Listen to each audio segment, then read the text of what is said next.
Hi Pete, today I'm going to be reading you MOR number 8, which is titled Fishing in Alaska. I started fishing before I could walk, and it is something I still love to do. Back in the day, we fished in several streams and lakes, but mostly in the Sierra Nevada.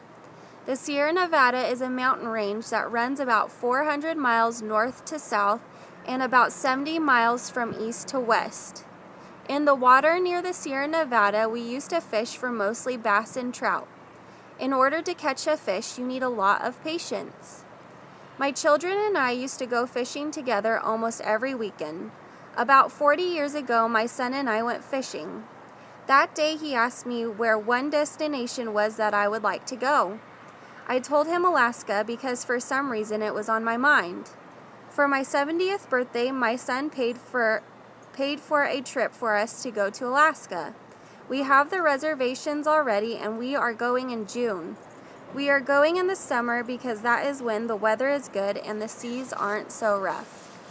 The town we are going to is called Sitka. Sitka is only accessible by boat or plane because it is one of a series of islands in the Pacific Ocean. However, a vehicle is not an absolute necessity, as there are only 14 miles from one end of the island to the other. We will be fishing in Sitka for 4 days. The types of fish we are going to be fishing for include king salmon, silver salmon, halibut, and rockfish. The king salmon is also called the Chinook salmon. It is the largest species of salmon in the Pacific Ocean. They can also be found in northern Japan, Siberia, and New Zealand.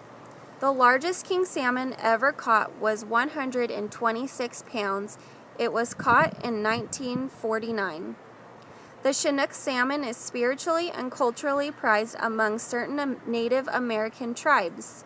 Many celebrate the first spring Chinook caught each year with first salmon ceremonies. The difference between king salmon and silver salmon is the taste.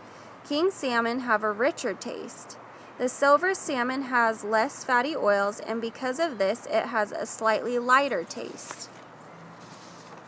In Sitka, we will be staying at a place called Kingfisher Charters and Lodge. A man named Seth Bone opened the lodge in 1990. When we get there, we will have a guide that takes us everywhere we need to go.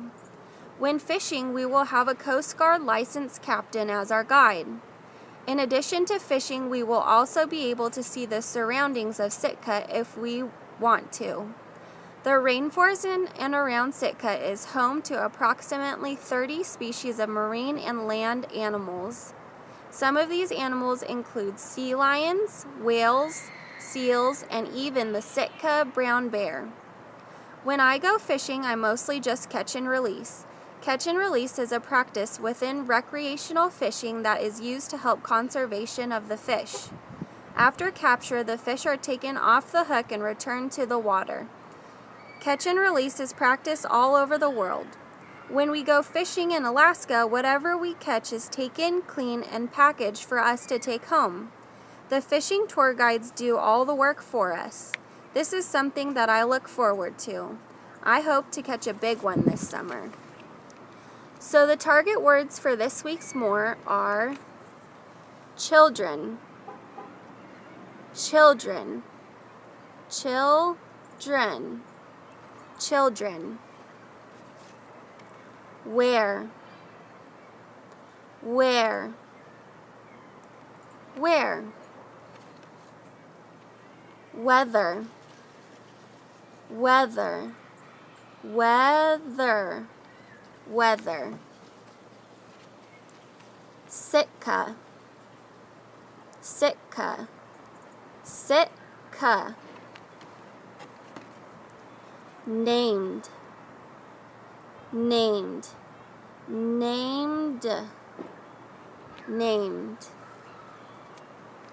surroundings, surroundings, surroundings, surroundings, animals, animals, animals, animals, That's all for this week. We'll see you on Thursday.